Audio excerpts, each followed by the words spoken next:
हाँ सर अस्सलाम वालेकुम। मुंहिंजो भाउ साईं इहो मुंहिंजो भाउ रब नवाज़ वियल हो साईं मज़दूरी ते बलूचिस्तान तक़रीबन 20 रोज़े ते मोटी आयो त हुनखे अॻे ई हुयो ब्लड कैंसर।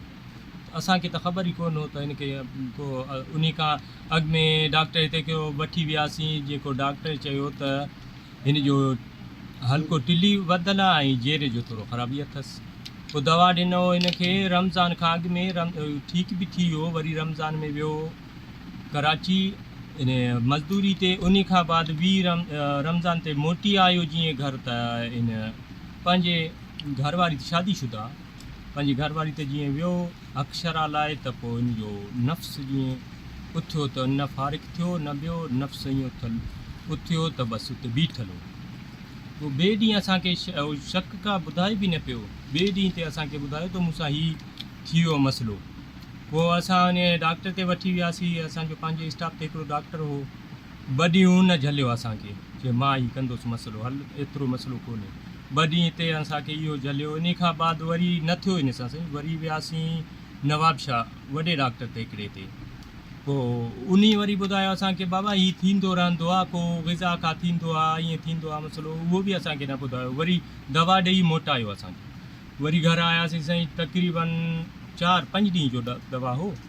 5 ॾींहं उते उन जा दवा खाधासीं। वरी ॿिए डॉक्टर ते वियासीं साईं, वरी उन चयो त हिन जे रगनि में रतु ॼमियो आहे, हीउ ऑपरेशन थींदो या सिरिंज सां कढंदासीं। त वरी बि असांखे मुनासिबु न लॻो, दवा वठी मोटी आयासीं। वरी पोइ असां इन हिकिड़े डॉक्टर ते डॉक्टर शरीफ़ ते वियासीं। पोइ उन असांखे टेस्ट करे ॿुधायो त बाबा हिनखे ब्लड कैंसर आहे, इहो इन जे करे हिन जो नफ़्स मथे आहे। पोइ वरी वियासीं कैंसर वारे डॉक्टर ते। कैंसर वारो डॉक्टर असांखे रशीद लेबॉर्ट्री खां बि टेस्ट कराए, पोइ वरी इहो टेस्ट बि ॾिठो। वरी इन दवा ॾिनो असांखे 5 ॾींहं जो दवा, तक़रीबन 51,000 जो। इहो साईं 5 ॾींहं खाधो, इन मां बि कुझु न थियो, जीअं नफ़्स बीठल हो तीअं बीठल हो। पोइ वरी वियासीं उनखे डॉक्टर खे ॿुधायोसीं बाबा हीउ मसइलो हल न पियो थिए, चलो ब्लड कैंसर सां थियो आहे बि त हीउ त नथो थिए।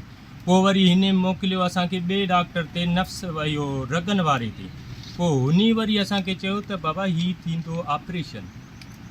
पोइ इन जा हिकु साइड जा रगूं बि तक़रीबन डैमेज आहिनि, अलाए कीअं आहिनि। पोइ इहो गारंटी बि असां ॾेई नथा सघूं, तक़रीबन ख़तमु आहिनि। पोइ वरी असांखे मुनासिबु न लॻो ऑपरेशन। वरी हुन पैसो बि असांखां घुरियो 1.5 खां 2 लख। पोइ मोटी आयासीं, ग़रीब हुआसीं, पैसो बि कोन हो। पोइ मोटी आयासीं मायूस थी, घर में हिते वेठा हुआसीं। पोइ हिकिड़ो हमरा असांखे ॾस ॾिनो हकीम साहिब जो, मोहम्मद ख़ान निज़ामानी ते, चयो टंडो ग़ुलाम अली मियां, इन ते वञो। असांजो बि हमरा हो ईअं ब्लड कैंसर वारो सही थी वियो आहे, शुक्र अल्हम्दुलिल्लाह। पोइ असां आयासीं जीअं हकीम वटि, त ॾिठो त पोइ सॼो मामिलो असांखे आगा जो टेस्ट बि असां वठो त बाबा हीउ तव्हां ऑपरेशन न करायो, हीउ थियो आहे इन ब्लड कैंसर खां, इहो मतां ऑपरेशन करायो। पोइ शुक्र अल्हम्दुलिल्लाह असांखे 15 ॾींहं जो दवा ॾिनो। इन तक़रीबन 3-4 ॾींहंनि में ॿिए ॾींहं ते शुक्र अल्हम्दुलिल्लाह लहंदो आस्ते आस्ते 13 ॾींहं ते वरी हीअं टेस्ट कराए आयूं। अल्हम्दुलिल्लाह माना अधु खां वधीक फ़र्क़ु पियो आहे, 12 फ़र्क़ु पियो आहे। शुक्र अल्हम्दुलिल्लाह हू नफ़्स बि सफ़ा बिल्कुलु ठीकु वेही वियो आहे, पंहिंजे साॻे हालत। रात या कहिड़ो पाण बिरो ई आहियूं। फ़ोन नंबर ॿुधा 0302 36 45 752। दोस्तो हकीम मोहम्मद ख़ान निज़ामानी ही नवाब शाह जा दोस्त आहिनि। पोइ क़ुर्बान तोखे छा चयो? क़ुर्बान आराई पोइ असांखे साईं तव्हांजो ॾस ॾिनो आहे। न उन छा चयो? हाणे इहो जेको चयो नफ़्स हाणे वञी डॉक्टर खे ॾेखारियो त हीउ नफ़्स ऑपरेशन सां ईअं थियो आहे या कीअं थियो आहे, हीउ वापसि कीअं वियो आहे। उहो त चवनि पिया ऑपरेशन थो थिए, हीअ ऑपरेशन खां सवाइ कोन थींदो। ऐं हकीम साहिबु असांखे बिल्कुलु रिआयती दवा ॾिनो आहे। हू असांखां घुरे पियो 2 लख। हकीम साहिबु असांखे 10,000 में असांजो तक़रीबन मसइलो हल करे छॾियो आहे। शुक्र अल्हम्दुलिल्लाह, शुक्र अल्लाह जो लख एहसान आहे असां ते, शुक्र अल्हम्दुलिल्लाह। 5 ॾींहंनि जी दवा घणे में मिली? 51,000 में साईं। 51,000 ऐं आने जो बि फ़र्क़ु न पियो साईं, फ़र्क़ु ठुक कोन।